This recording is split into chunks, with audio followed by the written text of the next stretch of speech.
반갑습니다. 영구입니다. 해당 영상은 KT와의 더블헤더 2차전이 시작되기 전에 녹음한 영상입니다. 다소 높은 텐션으로 이호준 선수의 최근 행보에 높은 평가를 내렸으나 타석에서 헤드샷으로 이송되는 모습을 보고 마음이 많이 아픕니다. 아무쪼록 이호준 선수의 쾌유를 빌겠습니다.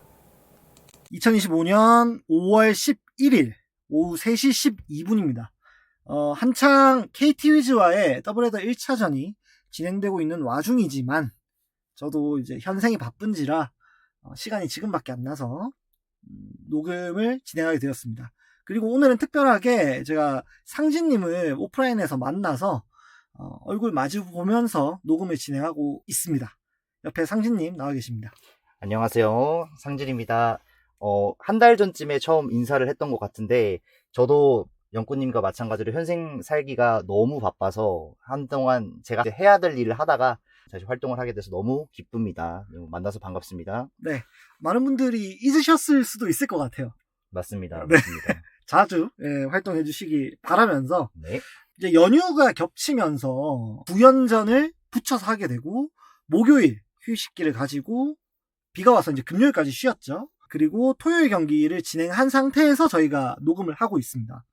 10경기를 총 보셨는데 7승 3패를 기록했고 전반적인 분위기는 나쁘지 않다라고 보여집니다. 사실 이번 연휴 9연전 시작하기 전에 저는 되게 많은 불안감에 좀 휩싸여 있었거든요.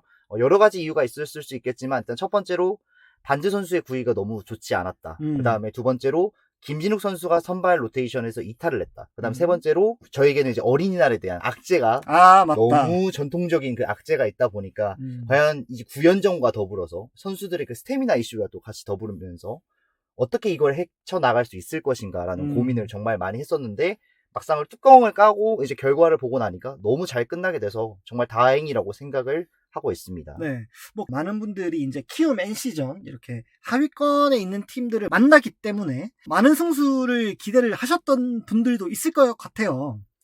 하지만 아무튼 간에 4승 2패 그리고 어쨌든 다 해서 10경기 7승 3패 승패 마진도 4개를 끌어올렸고 현재 리그에서 23승 1무 16패로 승패 마진 플러스 7이라는 7이다 7. 네, 맞습니다. 안정적인 숫자가 좀 어색할 정도입니다. 정말 제가 야구를 본 이래 이런 숫자를 보기가 정말 쉽지 힘들었죠. 않았다라고 네. 생각을 합니다.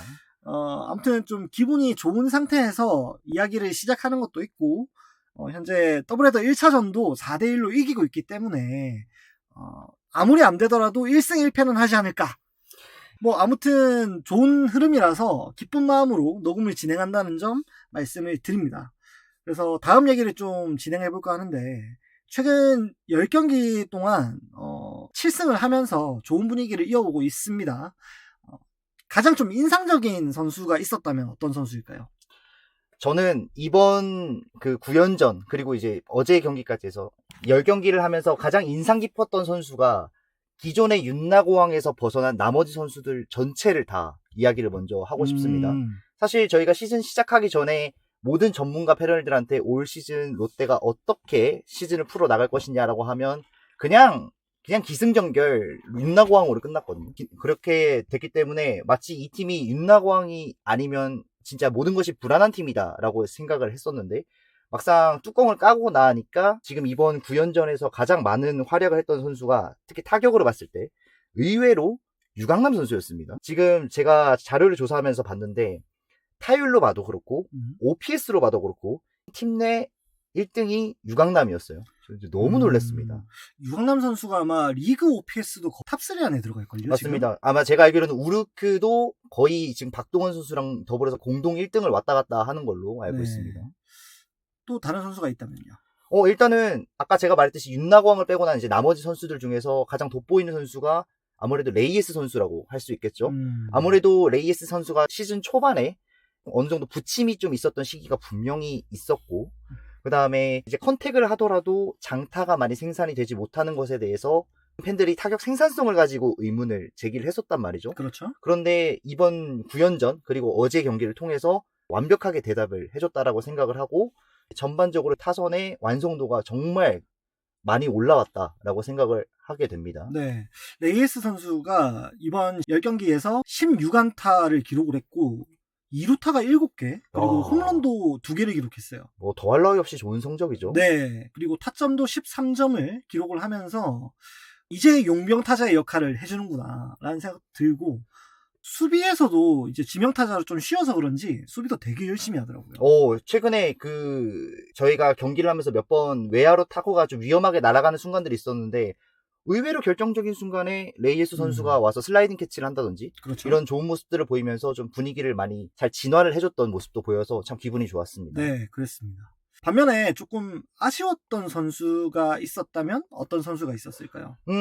저는 일단 우선 반즈 선수는 뭐 몸이 아팠으니까, 그리고 그 전부터 부진의 조짐이 보였기 때문에 예상은 어느 정도 했었잖아요. 그래서 네. 반즈는 조금 이번에 넘어가도록 하고, 이번 시리즈에서 가장 아쉬웠던 선수는 황성빈 선수를 아무래도 꼽을 수밖에 없을 것 같습니다. 이거 제가 저번 영상에서 좀 비판을 많이 해가지고 저는 언급하지 않도록 하겠습니다. 충분히 말씀하십시오. 지난번 영구님 영상에 대한 어쩌면 보충 설명이 될 수도 있을 것 같은데, 네. 저는 기본적으로 점수를 내기 이전에 얼마나 많은 베이스를 탈취를 할 수 있느냐를 공격력의 지표로 좀 많이 보긴 하는데요. 황성빈 선수가 한 해에 50개 정도의 도루를 할 수 있는 포텐셜을 가진 선수라고 가정을 한다면, 선수가 단독으로 가져올 수 있는 베이스가 50개라는 의미를 뜻하는 거겠죠. 그렇죠, 그렇죠. 하지만 황성빈 선수가 이렇게 중간에 대형 사고를 쳐서 장기 이탈을 해버리게 되면 아무런 의미가 없어지게 됩니다. 그렇죠, 그렇죠. 그리고 그 한 두 달, 그리고 그 사이에 다른 선수들이 주전을 꿰찼을 때 롯데가 지금 뎁스가 모자란 팀도 아니라고 생각을 하고, 대체 옵션이 많잖아요. 예를 들면 볼넷으로 나갈 수도 있고, 조금 더 좋은 타구질을 양산을 해서 이제 외야수의 키를 넘어가는 타구가 드문드문 나오면서 앞쪽에 있는 주자도 더 앞쪽으로 더 밀어낼 수 있는 그런 다양한 옵션들이 존재를 하기 때문에, 황성빈 선수가 앞으로 복귀를 해서 다시 활약을 해주겠지만, 본인의 타격 생산성과 그리고 타격 생산성을 저해하는 요인들에 대해서 조금 더 면밀하게 생각을 하고 플레이를 해줬으면 좋겠습니다. 제가 너무 많은 이야기를 영상으로 만들었었기 때문에 저는 뭐 크게 언급을 하지 않겠습니다. 저는 반면에 좀 아쉬웠던 선수가 손호영 선수입니다. 손호영. 시즌 전만 해도 사실은 기대가 굉장히 컸던 그런 선수였거든요. 네네. 근데 생각보다 반등이 안 되고 있어요. 분명히 사이클이라는 게 존재하기 때문에 지금 못하고 나중에 잘할 수도 있단 말이죠. 근데 부진이 너무 길어지고 있는 게 아닌가. 그나마 수비에서 안정적인 모습을 보여주고 있기 때문에 약간 하위 타선으로 내려가서 기회를, 반등에 대한 시간을 벌어줄 수 있는 거지. 성적에 받쳐주지 않았다면은 아마 선발로 뛰지 못하고 다른 선수가 나올 수도 있지 않았었을까 라는 생각도 좀 하게 되더라고요. 실질적으로 손호영 선수가 정말 다행인 것은 아까 영구님이 말씀하셨던 것처럼 수비로 일단은 버티면서 본인이 타격을 반등할 시간을 벌었기 때문에 그나마 지금 그 초반에 극부진하던 그 시기를 벗어나서 조금은 타격이 상승하는 모습을 보이기까지는 한다. 지금 그래서 그나마 다행이다라고 할 수준인 거지. 팀 타선의 결정적인 무슨 클러치 능력을 막 발휘를 해서 타선을 이끌었다라고까지는 아직 못할 수준이기 때문에 아무래도 조금 더 분발이 필요할 것 같습니다. 그렇습니다.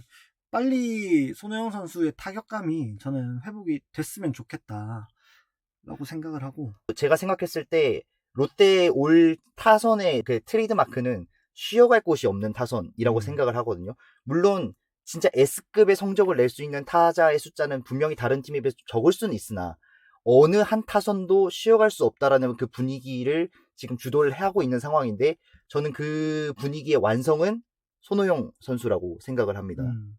좀 초구부터 강력하게 돌리면서 상대 투수를 압박하는 역할을 하고 있었던 선수기 때문에 지금 그 빈자리가 더 크게 느껴지는 것 같습니다.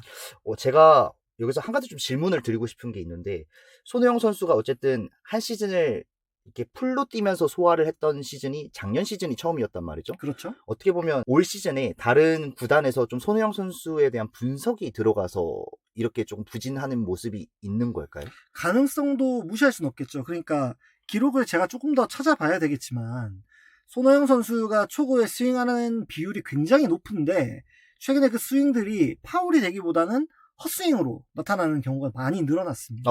네, 맞습니다. 네. 그것도 이미 상대 배터리나 투수들 쪽에서 많이 분석이 들어갔기 때문에 나타나는 현상이다라고 볼 수 있는데, 네.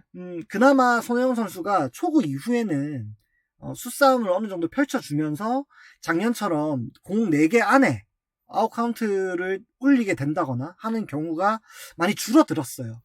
확실히 타선에서 좀 공을 많이 보는 네. 경향이 조금 늘어나긴 했죠. 네. 그 말은 이제 자기도, 손혜영 선수 본인도 발전을 위해서 나름의 전략을 세우고 있는 중이다라고 볼 수도 있고, 초구에 헛스윙이 많다는 것만으로도 상대 팀에서 어느 정도 전력 분석이 들어가고 있는 중이다.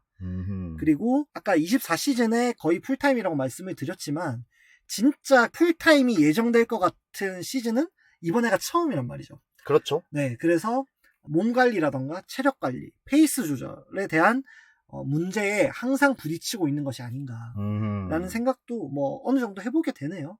그래도 뭐 본인이 어쨌든 작년에 보여준 것이 있다 보니까 아무래도 좀 잘 하다 보면 올 시즌도 좀 좋은 결과가 나오지 않을까 기대는 하고 있습니다. 그럼요. 다만 다행인 점이 있다면 앞서 말씀드렸던 윤동희, 뭐 고승민, 나승엽 이런 선수들이 나이는 어리지만 어느 정도 풀타임 시즌을 치러봤단 말이죠. 네, 맞습니다. 그래서 자기만의 루틴이랄까요? 이런 것들이 잘 잡혀 있어서 작년 시즌 24시즌보다는 아무래도 체력 유지나 컨디션 조절에 노하우가 생겼다라고 그렇죠. 보는 것이 맞겠죠? 노하우가 생겼다고 보는 게 어느 정도 맞는 게 아닌가라는 생각을 해보게 됩니다. 네. 그리고 이제 많은 얘기를 빠르게 나누고 있는 중인데 다음 경기들도 생각을 해봐야죠. 네네. 다음 주는 이제 기아와의 3연전이 진행이 될 거고 그 네. 이후에는 삼성을 또 만나게 됩니다. 네. 어떻게 보세요? 일단은 기아 같은 경우는 저는 조금 안심할 수는 없다라고 보는 것이 일단 기본적으로 지금 타선이 침체돼 있다라고는 하지만 지금 돌이켜서 보면 승률을 정말 꾸역꾸역 5할을 맞춰가고 있는 팀이기 때문에 작년에 그 기아가 보여줬던 그 체급으로 이기는 야구, 선수의 개인 압도적인 능력치로 이기는 야구가 만약에 선수의 컨디션이 다시 돌아왔다라고 가정을 했을 때 기아는 언제든지 올라올 수 있는 팀이다 라고 생각을 하고요. 참고로 다음 주 삼성전에 직관을 갑니다. 아, 클래식 시리즈 가세요? 네, 갑니다. 첫 1차전에 갑니다. 삼성 팀 페이스가 기아보다 안 좋을 거라고 생각을 하는 게 팀이 좀 많이 어수선하죠.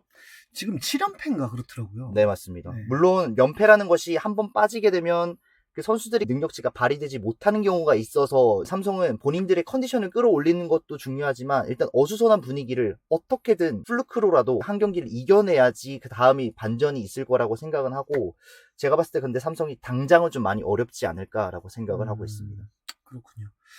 참, 그 삼성이 7연패를 하면서 순위 게임차가 많이 밀렸음에도 불구하고 아직 공동 4위더라라는 점에서 모르겠습니다. 이 되게 혼돈의 시즌이 돼가는 게 아닌가라는 생각도 들고.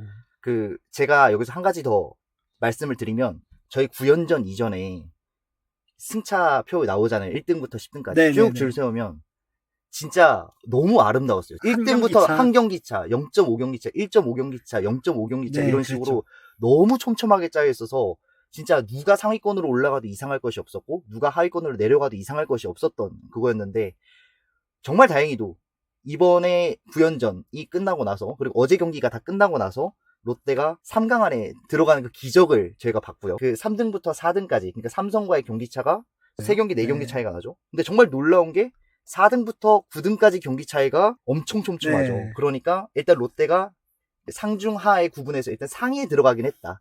강팀에 일단은 반열에 들어가긴 했다. 그런 점에서 일단 기분은 좋습니다. 저는 항상 이 얘기를 말씀드리는데 결국에 5할 승률만 맞춰도 가을 야구 경쟁을 할 수 있기 때문에 지금 플러스 7이니까 앞으로 3승 3패만 계속해도 롯데는 가을 야구에 갈 가능성이 높다. 정말 설레는 지금 표정이 너무 상기되시는 거 아니에요? 저는 이미 마음은 이미 가을 야구에 네, 그렇습니다. 다만 이제 저는 다음 주에서 좀 걱정되는 부분이 뭐냐면 기아전에 선발 로테이션이 어떻게 돌아갈까? 그게 좀 걱정이긴 하거든요. 화요일 경기는 데이비슨이 나올 걸로 예상이 됩니다. 그런데 수요일 경기, 목요일 경기가 박진 그리고 대체 선발이에요. 아하. 네, 일단 그렇게 예상이 됩니다. 그리고 어제 금요일 경기에 나균환 선수가 나왔으니까 다음 주 금요일에 다시 나균환 선수가 나오겠죠. 삼성전부터는 또 나균환, 박세용, 데이비슨이 돼요. 그건 괜찮은데 과연 기아와의 이 3연전에서 어떤 선발들이 나와주고 어떤 투구를 이어가서 불펜진에 얼마나 더 과부하가 걸릴 것인가. 그거에 대한 생각이 좀 들긴 하더라고요. 이제 최악의 시나리오라면 그렇게 될 수가 있겠네요. 기아에서 3번을 붙을 때 우리가 상대적으로 일단 약세인 선발들이 일단 다 출전을 하게 되고 거기에 따라서 그 선발들이 다 조기 강판이 돼서 불펜데이가 열리게 되면 그때부터 3일 지속적으로 불펜이 과부하가 걸린다면 삼성전으로 넘어갔을 때 그 과부하된 불펜이 터지게 되면서 그렇죠.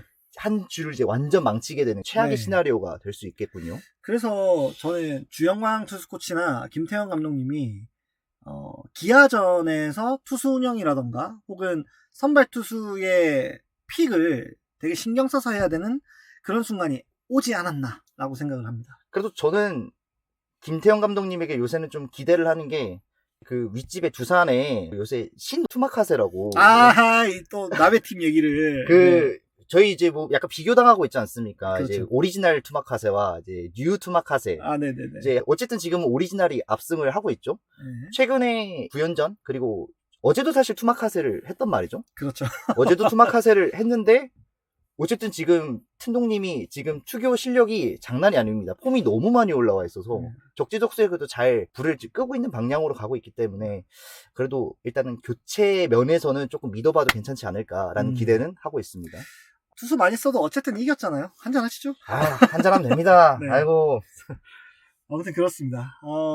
여러분들은 지난 10경기 그리고 KT와의 더블헤더, 오늘 저희가 말씀을 못 드렸습니다만 KT와의 더블헤더 그리고 앞으로의 6경기에 대해서 어떤 의견을 가지고 계십니까? 그리고 수요일, 목요일 나올 것으로 예상되는 대체 선발은 어떤 선수가 하게 될까요? 댓글로 여러분들의 많은 의견 남겨주시기 바라고 구독, 좋아요, 알림 설정도 꼭 해주시기 바랍니다. 마지막으로 한마디만 더 해도 될까요? 네, 하십시오. 개인적으로 전 이민석이 좀 흥했으면 좋겠습니다.